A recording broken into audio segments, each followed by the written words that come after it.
what you do is, the returning is direct to you. The distribution is from the top. When they return directly.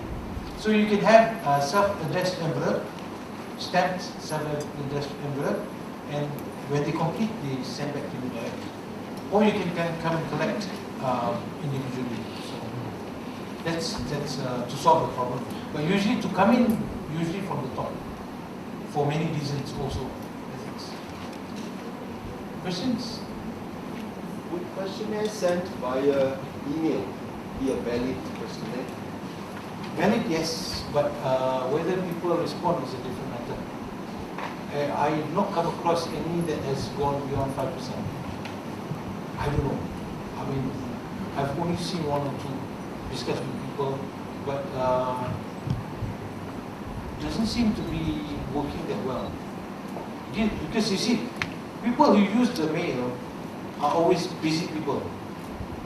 Let's say you yourself, you open up in the morning to see, you probably have 10. What do you do with the questionnaire? You put it aside. Yeah. You forget. So that's the difficulty. So be warned, when you use questionnaire, return is a very important issue. Because when you interview, once a person agrees to be interviewed, you cannot run away. They can frown, they can scare you, whatever, but they're there. But questionnaire, they can actually ignore you. So, as far as I know, talking to friends, economics, for example, when you send out to households, 10% is already very good. Very good already. And my personal experience, my fellow PhD candidate, he sent out his questionnaires to schools directly and then get them to return. Self-stamped envelope. He got something like 50% or something. I actually sent to the JPN, Jabatan Pendidikan Negeri. Then to that letter goes to the daerah goes to the school, the head teacher distributes to the teachers, they send those things back to me directly. I got 70 plus. You see, going from the top is better. And yet I got confidentiality also because they sent to me direct. So rate of return, I tell you, is a big problem. And I know if 10%, 20%, don't cry. Yeah, you're talking about household people or you send out through emails, 10, 20% is big already. I know my supervisor doing HRM, he actually contacted friends and it's more like snowballing. So he sent out through emails, but he follow up with calls. That is okay. But you just email people that you don't know, you cannot follow up. Or you follow up with email also, seldom get low. That's people's experience. Questions, because I have students, they want to do some research about internet. So they want to post their questions there on some forum that they know the discussion. But I'm not sure about the response and also the validity of the questionnaire. So would you encourage us to put our questionnaire online?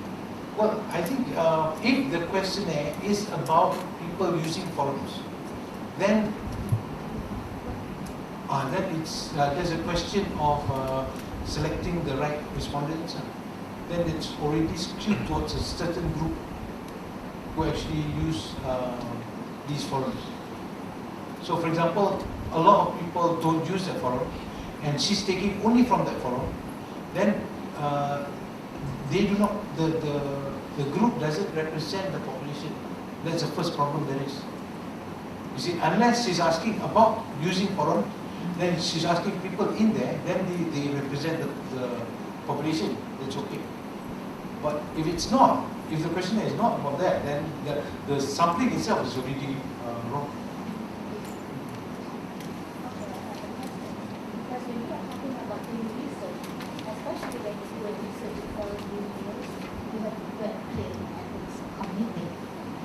Yeah, so and they don't actually talk about this giving gifts or something to encourage participants to reply to you. So, but we are in the local environment where motivation is so important. how would you advise to actually get through that particular stage Okay. to clear the ethics? Well, as far as I know, this Western research use gifts a lot. Which university does it? UNICEF.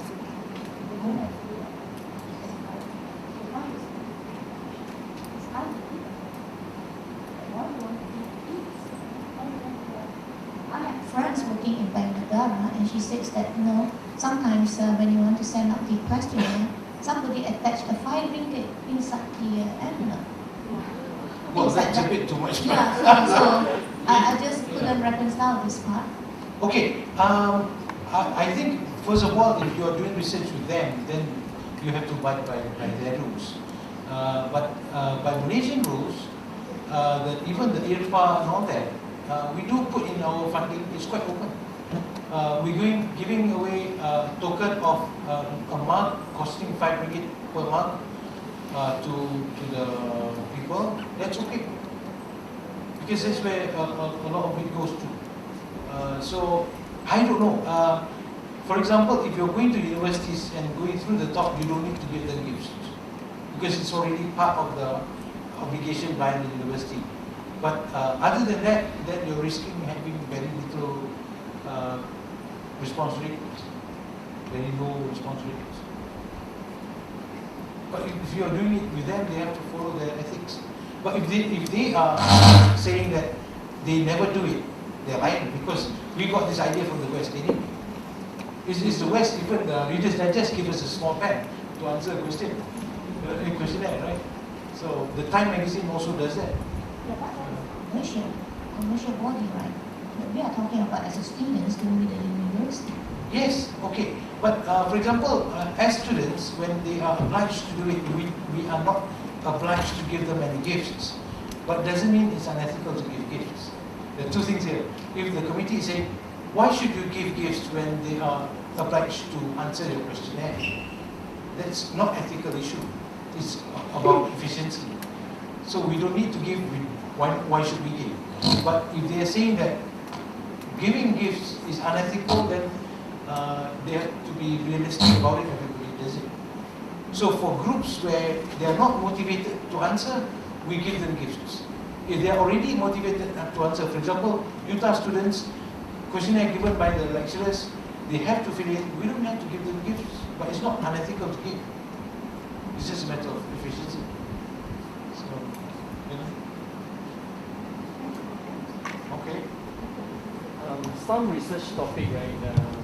They have their own standard research tools tested out and it's valid. So if we can't get a hold of that kind of research questions, we are going to come up with our own design. And how to make it valid, like if you do pilot studies, so what is your recommendation in such a situation? We usually do the pilot test studies and then you do the alpha comeback. I'm not personally interested in that, but that's how they actually look at item by item, whether it's valid or not. I'd rather go for pilot testing and also consultation with experts. Experts are actually your friends, They are experts in the field. So just get somebody else to look at it and also test it with a small group. Going for alpha compact, fine. Some statistical people will love it, but I don't believe in it.